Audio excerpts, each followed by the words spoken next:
बात करने वाले हैं हाल ही में रिलीज हुई supernatural horror film the Nun 2 की। It serve as a sequel to the Nun 2018 and the 9th instalment in the Conjuring universe franchises. तो गाइस, ये फिल्म एक बहुत ही अच्छी हॉरर फिल्म है जिसे आपको देखने में काफी मजा आने वाला है। तो चलते हैं बिना किसी देरी के सीधा वीडियो की तरफ। तो मूवी शुरू होती है 1956 में, जहाँ पर हम टेरोस्कॉन जगह देखते हैं फ्रांस की। यहाँ पे एक जैक्सिस नाम का बच्चा था जो कि फादर के कामों में मदद किया करता था। लेकिन एक दिन जब वो बेसमेंट में फादर के लिए वाइन लेकर जाता है तो वो वाइन का ग्लास टूट जाता है और जब वो अंधेरे में फुटबॉल को किक करता है तो वो फुटबॉल वापस आ जाता है। और हम देखते हैं कि यहाँ पे वो इविल नन यानी कि वैलाक उस बच्चे को हॉन्ट कर रही है। उसके बाद जब वो बच्चा फादर के पास हेल्प के लिए जाता है तो हम देखते हैं कि फादर हवा में है और उनके शरीर में आग लग जाती है और वो जैक्स के सामने ही जलकर मर जाते हैं। और इसके ठीक बाद हम किसी इंसान को चर्च के पास में जाते हुए देखते हैं और उसकी परछाई दीवार पर पड़ रही थी जो कि नन जैसी थी, यानी कि वैलाक। उस इविल नन ने ही उस इंसान को पजेस करके रखा है। अब इसके बाद हमें सिस्टर आयरिन को दिखाया जाता है जिसे हमने नन पार्ट 1 में भी देखा था। तो अब सेंट कार्था के मठ की घटनाओं के बाद सिस्टर आयरिन इटली में अपना जीवन जी रही थी। जैक्स फ्रांस के एक बोर्डिंग स्कूल में काम करता है जहाँ उसने सोफी नाम की एक आयरिश लड़की के साथ साथ एक टीचर और उसकी माँ कैट से दोस्ती की है। आयरिन को एक सपना आता है कि मॉरिस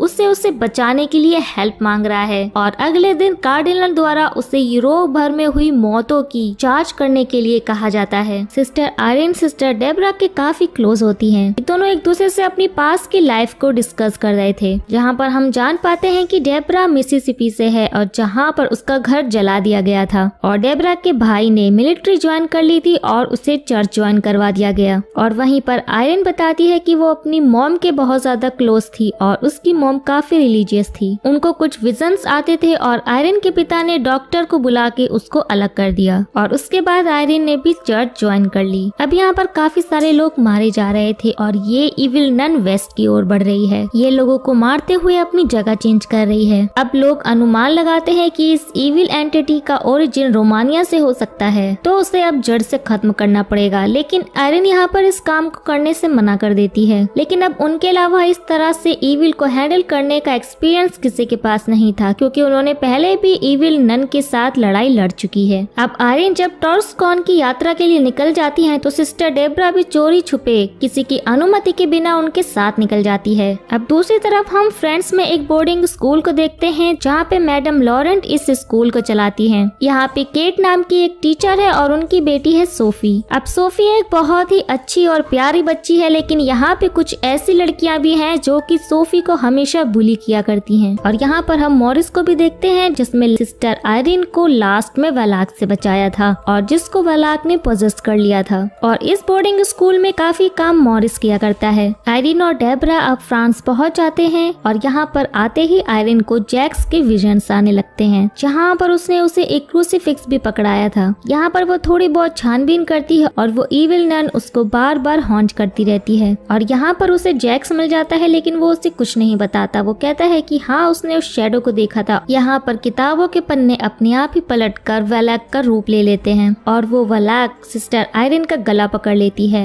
और आयरिन किसी नन को देखती है जिसकी आंखें निकाली जा रही थी। अब सिस्टर आयरिन बेहोश हो जाती है और डेब्रा आकर उनको संभालती है। अब तभी हम देखते हैं कि मॉरिस बार बार नन के द्वारा पोजेस्ड हो रहा था और यहाँ पर इतनी सारी डरावनी चीजों की वजह से सोफी काफी डरी हुई थी। और अब सोफी के सामने एक गेट खुलता है और यहाँ पर ये वही सीन था जहाँ पे लॉरेन ने कॉन्जरिंग में वैलाक का नाम निकालने की कोशिश की थी। तब हॉलवे के अंदर उसको नन दिखाई देती है और यहाँ पर उसकी बेटी उसकी तरफ इशारा करती है। उसके बाद आयरिन को हॉस्पिटल में होश आता है और वो समझ जाती है कि आखिरी टाइम मॉरिस ने उनका साथ दिया था और तभी वैलिक ने उसको अपना शिकार बनाया था। अब डेब्रा उससे बताती है कि जैक उससे मिलने आया था और वो उसको एक हॉली क्रॉस देकर गया है जो कि यहाँ पर सिस्टर आयरिन ने अपने सपने में देखा था। इस पर एक सिंबल बना हुआ था और ये सभी मरने वालों के क्रूसीफिक्स पर भी था। उसके बाद ये दोनों पता लगाने के लिए एक कैथोलिक आर्केड में जाते हैं और जहाँ पर इन्हें पता चलता है कि ये सिंबल सेंट लूसी के परिवार से है और उसने अपने विजन्स के अंदर सेंट लूसी की आंखें निकलते हुए देखी थी। इनको छुपा दिया गया है और तभी सिस्टर आयरिन कहती है कि ये सभी लोग सेंट लूसी के वंशज हैं। वैलाक यहाँ पर उन्हीं आंखों की पावर्स चाहता है जिसके लिए वो यहाँ पर आया है और वो सभी को को मार रहा है। इन आंखों से उसे उसकी पावर्स वापस मिल जाएंगी। लाइब्रेरियन उन्हें ये बताता है कि वेलेक पहले एक फरिश्ता था जिसे गॉड ने निकाल दिया था और उसकी पावर्स को छीन लिया था। अब वो उस रेलिक की लोकेशन उन्हें बता देता है। वो कहता है कि यहाँ से कुछ दूर एक अबैंडन्ड चैपल के अंदर उन्हें दफन किया गया था। शुरुआत में यहाँ पे एक वाइनरी थी, लेकिन बाद में उससे बोर्डिंग स्कूल बना दिया गया और मॉरिस इस बोर्डिंग स्कूल के अंदर उसी रेलिक को ढूंढ रहा था, यानी कि वलाक उसे पोजेस करके उस रेलिक को ढूंढ रहा है। अब आयरीन और डेब्रा गाड़ी से वहाँ के लिए निकल पड़ते हैं और इसी बीच हम मॉरिस को देखते हैं जो कि अपना सर पटक रहा था और स्कूल की मैडम उसे अंदर जाके सोने को बोलती हैं, लेकिन मॉरिस बार बार यही कहता है कि उसे नहीं पता कि वो यहाँ कैसे आया। अब मैडम को चैपल से कुछ आवाजें आती हैं जहाँ पर वो अंदर जाके देखती हैं और तभी उनके मरे हुए बेटे सेड्रिक का घोस्ट उनके सामने आता है और यहाँ पर उसको इस्तेमाल करने वाला कोई और नहीं बल्कि वेलेक है। और अब वेलेक सेड्रिक के स्पिरिट के जरिए ही उसकी माँ को मरवा देता है। अब अगली सुबह जब केट आती है तो उसको यहाँ पे मैडम की लाश मिलती है और यहाँ पर सारे बच्चे बहुत ज्यादा डर चुके थे। उसके बाद हम देखते हैं कि मॉरिस, सोफी और कैट यहाँ पर डांस करते हैं और तभी मॉरिस की तबीयत खराब हो जाती है और उसके गर्दन के नीचे की साइड पर उल्टा क्रॉस बहुत ही खराब हालत में लग रहा था। और तभी यहाँ पे डेब्रा और आयरिन भी आ जाती हैं और वो मॉरिस से केट और सोफी को दूर रहने के लिए बोलती हैं और तभी वेलेक उसके अंदर जाग उठती है और वो मॉरिस को बहुत ही भयानक तरीके से पोजेस कर लेती है। अब मॉरिस चैपल की तरफ जाता है और आयरिन को हर्ट कर देता है। अब सिस्टर आयरिन यहाँ पे राइट्स को पढ़ने लगती हैं जिससे वो इविल नन थोड़ी कंट्रोल होती है। वो एक चीज लेकर उसको पीछे से मारती है जिससे मॉरिस बेहोश हो जाता है और वो उससे बांध देते हैं और ये सारे लोग यहाँ से फिर चैपल के अंदर जाते हैं ताकि वो सेंट लूसी की आंखें ढूंढ पाए। अब वो अंदर जाते हैं और सोफी उन्हें वहाँ की विंडो के बारे में बताती है। ये एक मैकेनिज्म था जो कि सेंट लूसी के परिवार वालों ने यहाँ पे लगाया था। सोफी कहती है कि जब भी सूरज की रोशनी उस गोट पर पड़ती है तो उसकी आंखें चमकती हैं। अब डेब्रा वहाँ पे टॉर्च मारती है और वहाँ पे एक लाल रंग की लाइट जलती है जिससे पता चल जाता है कि सेंट लूसी की आंखें कहाँ पर है। वो आंखें निकालती हैं और मॉरिस भी उठ जाता है और उस विंडो से गोट गायब हो जाता है जिसे ये लोग डीमन समझ रहे थे। अब हम बाकी बच्चों को देखते हैं जिनको वेलेक हॉन्ट करने लगता है। अब डेब्रा उन सबको बचाने की कोशिश करती है। उसके बाद वो बच्चे भागकर किसी दूसरे रूम में चले जाते हैं जहाँ पे उन्हें उस मैडम का घोस्ट हॉन्ट करता है। उसके बाद सिस्टर आयरन के ऊपर हमला करने के लिए पोजेस्ड हुआ मॉरिस आ जाता है और वो रेलिक लेने की कोशिश करता है और तभी वहाँ सोफी आकर उस रेलिक को लेकर भाग जाती है और मॉरिस उसके पीछे पड़ जाता है। अब वो भागते भागते टॉप पर पहुँच जाती है और मॉरिस भी उसके पीछे था। अब बिल्डिंग भी टूटना शुरू हो जाती है क्योंकि अब ये रेलिक एक्टिवेट होने लगा था। उसकी लाइट की वजह से वेलिक भी यहाँ पर नहीं आ पाता। मॉरिस सोफी को पकड़ता तभी आयरिन वहाँ आ जाती है और वो रेलिक को लेकर उसके सामने रख देती है जिससे बहुत खतरनाक लाइट निकलती है और मॉरिस तड़पने लगता है। आयरिन और सोफी को ऐसा लगता है कि मॉरिस मारा गया है। अब आयरिस उसकी बॉडी के पास जाती लेकिन वो डीमन था और अब वेलिक उस रेलिक से अपनी पावर्स ले लेता है। अब सारी पावर्स उसके अंदर आ जाती हैं और वो आंखें अब वेलिक के अंदर ट्रांसफर हो जाती है और अब वो एक बहुत ही भयानक रूप में आ जाता है। अब केट के साथ में जो बच्ची होती है उसके अंदर वो मॉन्स्टर अपना नाखून घुसा देता है। अब यहाँ पर वो आयरिन को उठाकर जलाने की कोशिश करता है जैसे उसने स्टार्टिंग में फादर को जलाया था,